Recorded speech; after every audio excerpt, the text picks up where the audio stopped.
Friends, welcome to applied maths. मेरा नाम है वैभव। आज इस वीडियो में हम क्लास 12 2023 बोर्ड का क्वेश्चन पेपर सॉल्व करने वाले हैं अप्लाइड मैथ्स का। तो चलिए वीडियो को शुरू करते हैं। तो सेक्शन ए का सबसे पहला क्वेश्चन एमसीक्यू बेस्ड है। The last unit of digit 22 to the power 12 is. तो यहाँ पे आपको मॉड्यूलो अरिथमेटिक से क्वेश्चन पूछा गया है। इसको आप सॉल्व करेंगे तो रिमाइंडर आपके पास 6 बचेगा। तो ऑप्शन सी यहाँ पे सही है। क्वेश्चन 2 है the least non negative remainder when 3 to the power 15 is divided by 7। Again ये मॉड्यूलो अरिथमेटिक का क्वेश्चन है और यहाँ पे भी हम कुछ प्रॉपर्टीज का यूज करके यहाँ पे भी रिमाइंडर हमारे पास 6 ही आ रहा है। तो इसका भी आंसर सी हो जाएगा, ऑप्शन सी। क्वेश्चन 3 मैट्रिसेस से पूछा गया है। ए एंड बी आपको दो मैट्रिसेस गिवन है, हमें ए बी बताना है यानी मल्टीप्लिकेशन ऑफ मैट्रिक्स करना है। तो दोनों का ऑर्डर सेम है तो रिजल्टेंट मैट्रिक्स भी 2x2 की ही आएगी और ये हमारी फाइनल मैट्रिक्स है -5, 10, 0 एंड -25।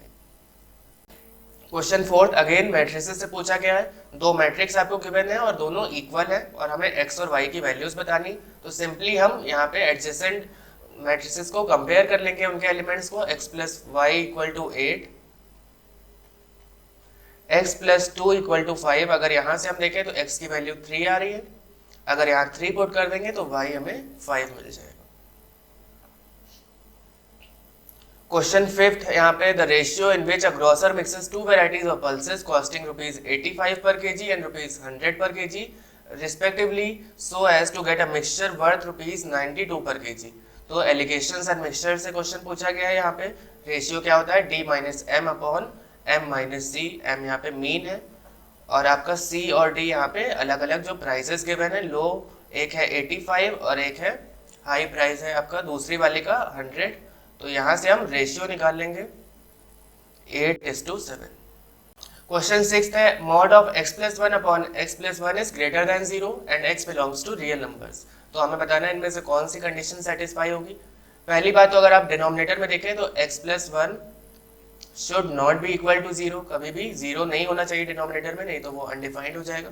और मॉड लगा हुआ है यानी x + 1 की वैल्यू जो है वो 0 या 0 से बड़ी आएगी। तो दोनों कंडीशन में आप देखें तो कॉमन पार्ट क्या है कि x + 1 should be greater than 0। यहाँ से हम अपनी इनइक्वालिटी बना लेंगे। तो x ग्रेटर देन -1 आ रहा है यानी कि x बिलोंग्स टू -1 से लेके इन्फिनिटी तक। नंबर लाइन पे अगर आप देखिए तो -1, 0, 1, 2। तो -1 से बड़ा होने की वजह से यहाँ से लेके पूरी, क्योंकि रियल वैल्यूज हैं तो इन्फिनिटी तक ये जाएगा। ठीक है। क्वेश्चन 7 अगेन मैट्रिसेस से पूछा गया है। A and B are square matrices of order 3, each of order 3 such that determinant of A is -1 and that of B is 3। और हमें वैल्यू बतानी है डिटर्मिनेंट ऑफ 3 इंटू AB की।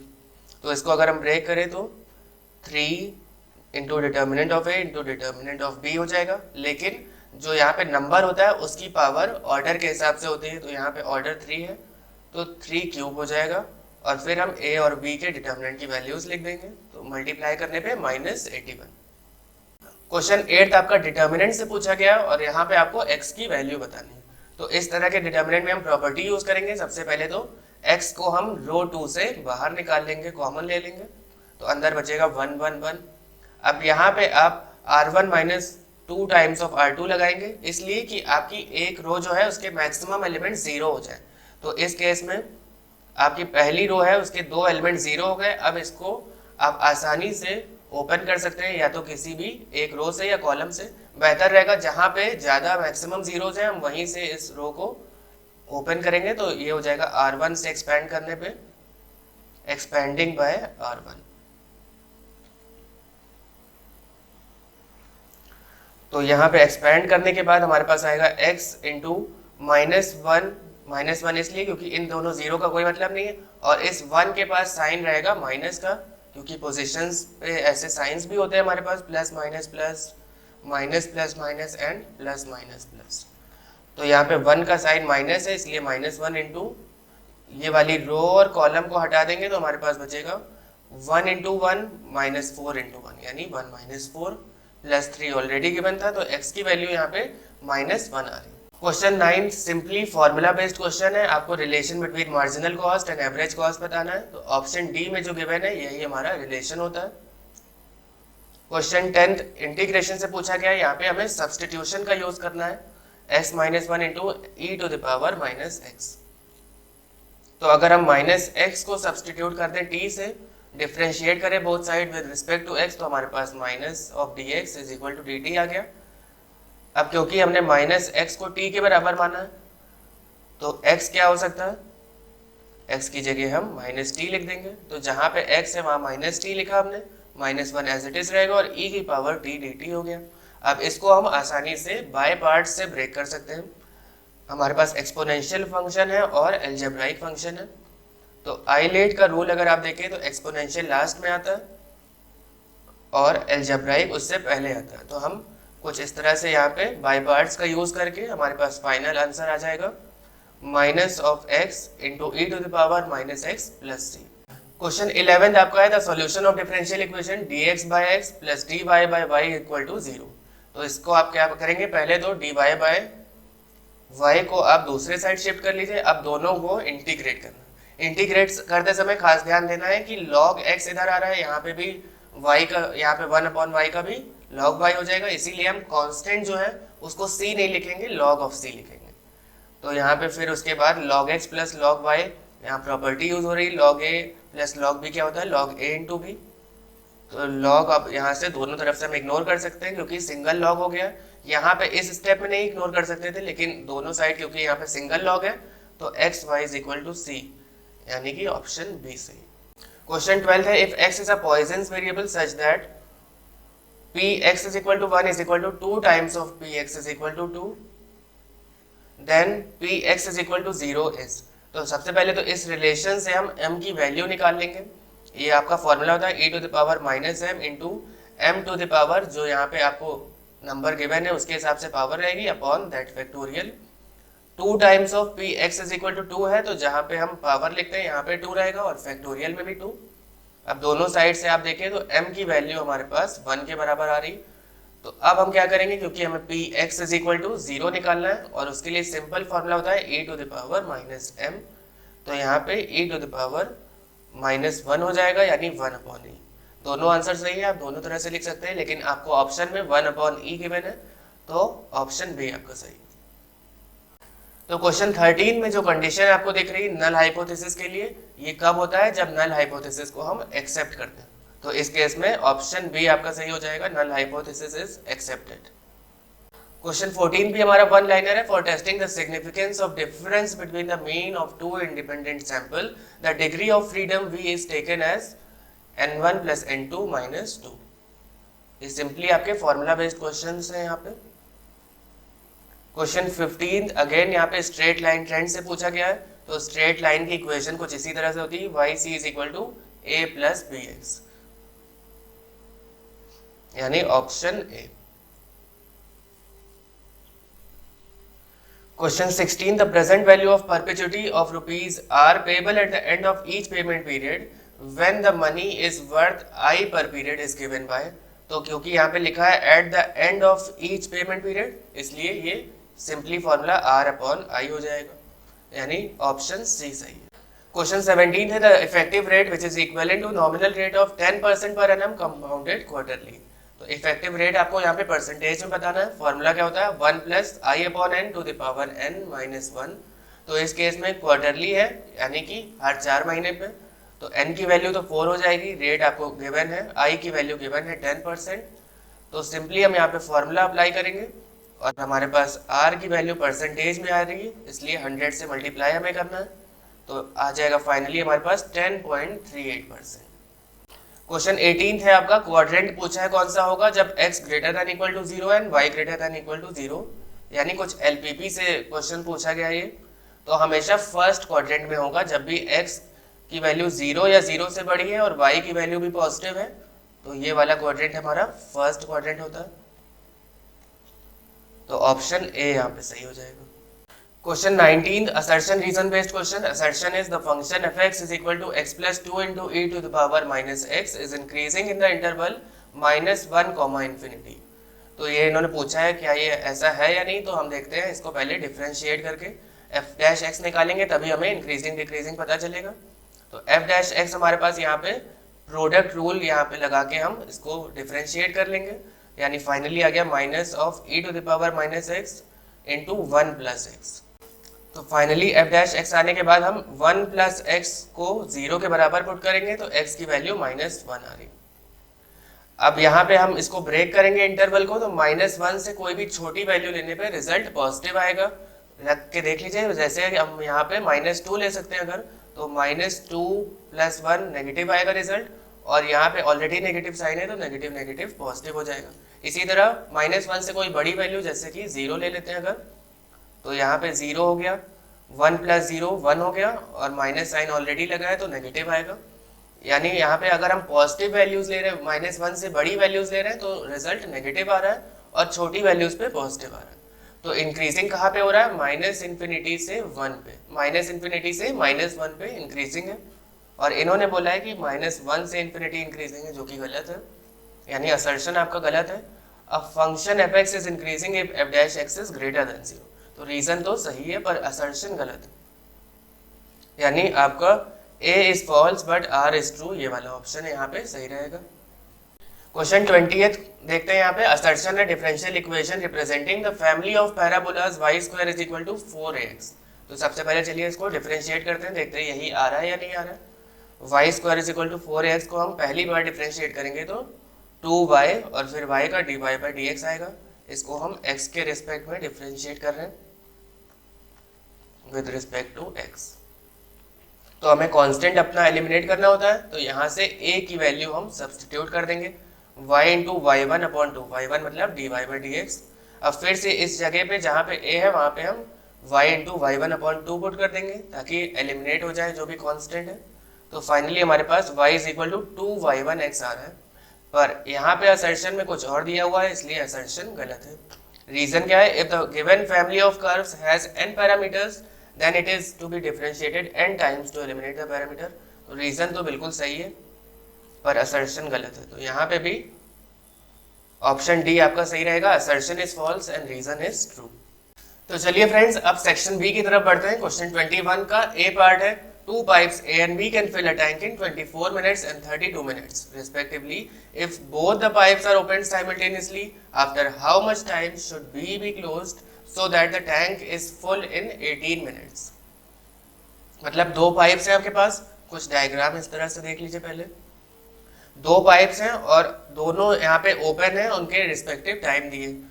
आगे इसी में है, both the pipes are opened simultaneously, after how much time should B be closed so that the tank is full in 18 minutes? मान लेते हैं हमने B को t मिनट्स के बाद बंद कर दिया, इसका मतलब क्या हुआ, जो पाइप A है वो t मिनट तक तो चलेगा B के साथ, पर t के बाद जितना टाइम बचा है उतने टाइम के लिए भी चलेगा A, यानी टोटल आपको टैंक भरने में 18 मिनट्स लग रहे हैं। तो हम मान ले रहे हैं t मिनट्स के बाद पाइप B को हमने क्लोज कर दिया। टोटल टाइम आपका कितना है? 18 मिनट्स, यानी t मिनट तक तो पाइप A भी चला है साथ में और पाइप B भी चला है। उसके बाद B क्लोज हो गया है लेकिन A चलता रहा है कितने मिनट के लिए? 18 - t मिनट्स तक के लिए, और A पाइप हमारा ओपन रहा है। तो कुछ इस तरह से हम यहाँ पे इक्वेशन अपनी बना लेंगे, let B is closed after t minutes and then A is open for 18 - t more minutes। तो A को टैंक भरने में टोटल 24 मिनट लग रहे हैं, यानी 1 मिनट में 1/24 पार्ट ऑफ टैंक भरेगा, और B 1/32। तो 1/24 प्लस 1/32 इंटू t, यानी इतनी देर तक के लिए दोनों साथ में चले, प्लस 1/24 इंटू 18 - t। 1/24 यहाँ पे पाइप A को रिप्रेजेंट कर रहा है, तो हमारा पाइप A 18 - t टाइम तक के लिए और चला है, तब जाके दोनों को कंबाइन करके एक टैंक हमारी कंप्लीट भर रही है। तो इसको हम सॉल्व करेंगे तो हमारे पास t की वैल्यू 8 मिनट्स आ जाएगी।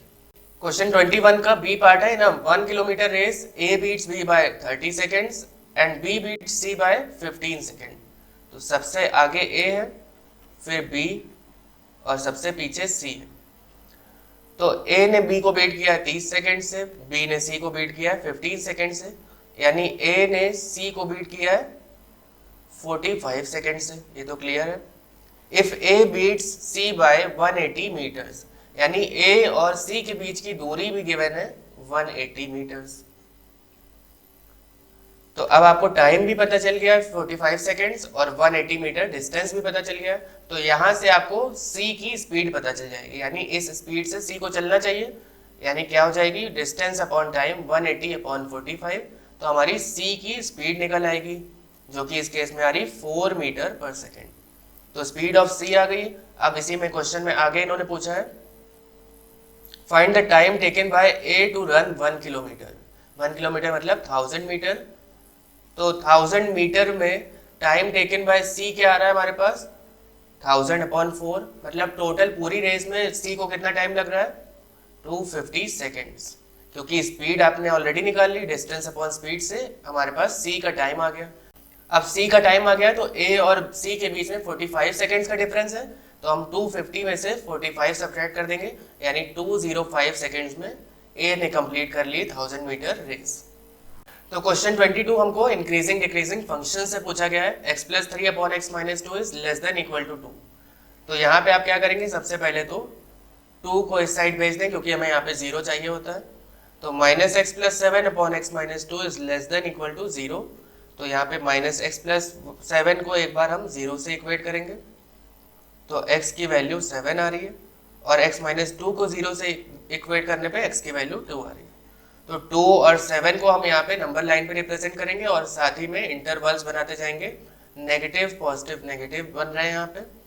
और क्योंकि यहाँ पे हमें less than equal to 0 given है इसलिए नेगेटिव इंटरवल लेंगे, माइनस इन्फिनिटी से 2, क्लोज इंटरवल यूनियन 7 से लेके इन्फिनिटी तक। यहाँ पे 2 और 7 पे क्लोज इंटरवल क्यों है, क्योंकि यहाँ पे इक्वलिटी का साइन लगा है। इन्फिनिटी और माइनस इन्फिनिटी पे तो होता भी नहीं है यहाँ पे क्लोज इंटरवल, यहाँ पे केवल ओपन ही रहेगा। तो क्वेश्चन 23 का फर्स्ट पार्ट, यहाँ पे दो इक्वेशन आपको गिवन है और क्रेमर्स रूल से x और y की वैल्यूज बतानी है। तो सबसे पहले तो हम यहाँ पे डिटर्मिनेंट निकालेंगे, 2, -1, 3 और 5, ये जो हमारे कोफिशिएंट्स हैं x और y के, तो 13 आ गया। अब हम d1 और d2 भी निकालेंगे, किस तरह से 17 और 16 को एक बार हम पुट करेंगे x के कोफिशिएंट वाली जगह पे, तो 17, 6, -1 और 5, तो इसको सॉल्व करने पे 90 बना रहा है। इसी तरह d2 में जहाँ पे y वाले टर्म्स है वहाँ पे हम 17 और 6 पुट कर देंगे, और x वाला एज इट इज रहेगा 2 और 3, तो यहाँ पे -39 आ गया। अब x और y की वैल्यूज के लिए क्या करेंगे, d1 अपॉन d x के लिए और d2 अपॉन d y के लिए। तो हमारे पास x और y की वैल्यूज आ गई 7 एंड -3। आप चाहें तो यहाँ पे वेरीफाई भी कर सकते हैं। पहली इक्वेशन में अगर 2x की जगह हम 7 पुट करें, माइनस y का मतलब -3, तो 14 + 3 यानी 17 आ रहा है। इसका मतलब x और y की वैल्यूज हमारी बिल्कुल सही है। क्वेश्चन 23 के बी पार्ट में एक मैट्रिक्स A गिवन है जो कि सिंगुलर है। सिंगुलर का मतलब डिटर्मिनेंट की वैल्यू इसकी 0 हो जाएगी, यानी अगर हम इसको डिटर्मिनेंट फॉर्म में लिखें तो उसकी वैल्यू 0 के बराबर है। ऑलरेडी इन्होंने क्वेश्चन में दे रखा है। तो अब हम इस मैट्रिक्स को डिटर्मिनेंट के फॉर्मेट में लिख के फिर सॉल्व कर लेंगे डिटर्मिनेंट। तो हमारे पास फाइनली x की वैल्यू आ जाएगी 0 और एक हमारी वैल्यू आ रही है 3 ± √205/2, क्योंकि यहाँ पे इंटीग्रल वैल्यू इन्होंने पूछी, यानी इंटीजर्स में जो आ रही है, तो x की वैल्यू केवल 0 हो जाएगी। तो क्वेश्चन 24 देखते हैं। Particle moves along the curve 6y = x³ + 2, find the points on the curve at which the ordinate का मतलब y is changing 8 times as fast as abscissa means x, यानी dy = 8 टाइम्स ऑफ dx ये given है और आपको curve की equation given है। तो यहाँ से dy/dx क्या हो गया 8 के बराबर। तो अब आप इस कर्व की इक्वेशन से dy/dx निकाल लेंगे और उसको 8 के बराबर इक्वेट कर देंगे हम लोग, या जहाँ पे भी dy/dx आ गया इसमें उसकी जगह हम 8 से यहाँ पे रिप्लेस कर देंगे इसको। तो x की वैल्यू फाइनली हमारे पास आ रही है +-4। अब +-4 x की वैल्यू आ गई, तो इस जगह पे अपने कर्व में हम एक बार +4 पुट करेंगे, एक बार -4, तो हमें y की वैल्यूज मिल जाएंगी। तो फाइनली हमारे पास पॉइंट्स आ गए 4, 11 एंड -4, -31/3। क्वेश्चन 25 यानी लास्ट क्वेश्चन देखते हैं सेक्शन बी का। Suppose 2% of the items made by the factory are defective, find the probability that there are 3 defective items in a sample of 100 items selected at random. तो यहाँ पे आपको p की value given है 2% यानी 0.02, और हम यहाँ से मीन भी निकाल सकते हैं n × p, क्योंकि हमें n गिवन है 100 के बराबर, सैंपल ऑफ 100 आइटम्स, तो NP यहाँ से 2 के बराबर आ गया। और हमें निकालना है 3 डिफेक्टिव आइटम की प्रोबेबिलिटी, यानी Px इज इक्वल टू 3। तो सिंपली हम यहाँ पे फॉर्मूला अप्लाई करेंगे, e to the power -2 into m to the power 3 upon factorial 3। आपको e की पावर -2 की वैल्यू निकालने की जरूरत नहीं है, ऑलरेडी गिवन है। और इसी के साथ m की पावर 3, इसका मतलब 2 की पावर 3 हो जाएगा, m क्योंकि 2 के बराबर है, तो 2 की पावर 3 8 हो गया अपॉन फैक्टोरियल 3। इसको आप सॉल्व कर लेंगे तो आपके पास 0.18 प्रोबेबिलिटी आ जाएगी, यानी 18/100 भी इसको बोल सकते हैं, या फिर 9/50। ऑलराइट।